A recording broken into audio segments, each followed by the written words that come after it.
Variation de suite toujours, voici la deuxième méthode qui va utiliser la différence de deux termes consécutifs. Voici la propriété. L'avantage de celle-ci, c'est qu'elle fonctionne à tous les coups. Il n'y a pas d'hypothèse à vérifier avant de pouvoir utiliser cette propriété. Il va donc s'agir à chaque fois de calculer la différence un plus 1 moins un, c'est-à-dire la différence d'un terme et de son précédent. Et comme c'est écrit ici, si jamais cette différence est positive, il suffit de faire passer le un de l'autre côté. Ça revient à dire que un plus 1 est plus grand que un, ce qui est la définition même d'une suite croissante. Bien sûr, ça marche pareil dans l'autre sens. C'est-à-dire que si on trouve une différence négative, ça voudra dire que la suite est décroissante. Si c'est strictement négatif, ce sera strictement décroissant, etc. Détaillons maintenant un exemple. La suite V est définie par n-10 sur n plus 1. Chaque terme, Vn, est défini par n-10 sur n plus 1. C'est donc une suite définie explicitement, peu importe ici, puisqu'il n'y a pas de condition à l'utilisation de cette méthode. Voici le nuage de points, ça a l'air croissant. Donc on va essayer de prouver que cette suite est croissante. Choisissons donc un nombre n dans les entiers naturels et nous allons calculer, comme prévu, la différence Vn plus 1 moins Vn. Ça donne ceci.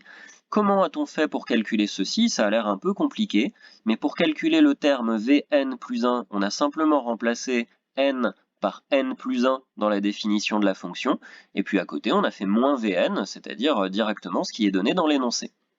On enlève maintenant les parenthèses en faisant bien attention à la parenthèse précédée d'un signe moins. On distribue en quelque sorte ce signe moins et il faut bien faire attention à mettre un plus devant la dernière fraction. On remarque que les deux n là vont se simplifier et il ne reste plus que 3 termes dans cette somme. Ne perdons pas de vue que l'objectif est de savoir si ce résultat est positif ou négatif. Pour connaître le signe d'une expression, il vaut toujours mieux factoriser ou en tout cas mettre le résultat sous forme uniquement de produit ou de quotient, parce qu'on pourra à ce moment-là utiliser la règle des signes. On va donc essayer de regrouper ces trois fractions en une seule. Le 1 qui est devant, je le multiplie par le facteur n plus 1 et par le facteur n plus 2 en haut et en bas. La deuxième fraction, je multiplie en haut et en bas par le facteur n plus 1. Et la dernière fraction, je multiplie en haut et en bas par le facteur n plus 2. Donc je passe un peu rapidement sur cette étape du calcul, mais l'objectif est d'avoir le même dénominateur, n plus 1 facteur de n plus 2, et de pouvoir tout mettre au même dénominateur. Donc là j'ai calculé tous les numérateurs en développant.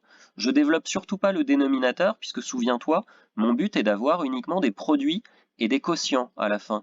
Et au dénominateur que je vais garder, puisque quand je mets au même dénominateur, je garde le même dénominateur, eh bien j'ai un produit de deux parenthèses, donc je le garde. Attention aux signes, quand on regroupe les trois fractions en une seule, il faut bien changer les signes grâce aux parenthèses. On réduit tout ça, et on obtient finalement n au carré plus 3n plus 12 au numérateur. N'hésite pas à faire pause et à bien regarder ce calcul s'il te pose problème. Moi, j'enlève tout ça pour faire un peu de place. Encore une fois, le but est de connaître le signe de cette expression.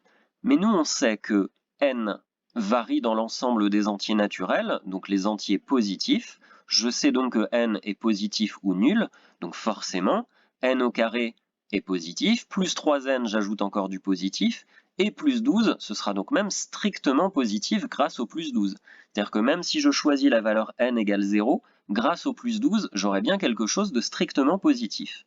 Et bien ceci, je vais le diviser par n plus 1, qui est bien entendu également strictement positif, et par n plus 2, qui lui aussi est strictement positif, grâce au plus 2 et grâce au plus 1, toujours. Sinon, ce serait positif ou nul. Au dénominateur, j'ai donc le produit de deux facteurs positifs, le dénominateur est positif, et ensuite je fais donc un numérateur positif divisé par un dénominateur positif. Le résultat de Vn plus 1 moins Vn est donc strictement positif. La propriété dit bien dans ce cas que la suite Vn est strictement croissante. Pour bien t'en convaincre, on peut même encore faire passer le Vn de l'autre côté du symbole d'inégalité.